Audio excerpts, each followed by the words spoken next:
Al-Hadi Center akan menganjurkan seminar Maqasid Syariah Semasyar bagi meningkatkan kefahaman umat Islam Pulau Pinang terhadap Maqasid Al-Syariah khususnya dalam aspek penjagaan agama, hifz din dan harta, hifz mal.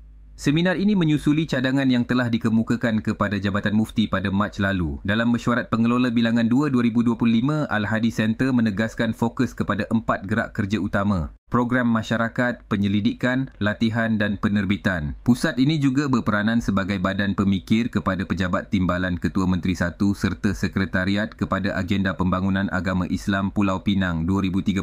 Bagi kelancaran operasi, pelantikan fellow akademik, fellow program dan staf tambahan telah diselesaikan. Al-Hadi Center juga telah berjaya menggerakkan Karnival Islami Masyarakat Madani Siri Pertama 2025 di seberang Perai Utara dan akan diteruskan di seberang Perai Tengah bulan ini. Dalam kluster penyelidikan, sebanyak 11 kajian telah diselesaikan melibatkan hal ehwal agama seperti zakat dan wakaf. Penekanan diberikan kepada penerapan pemikiran progresif yang berlandaskan maqasid syariah demi memastikan syiar Islam terus berkembang di negeri ini.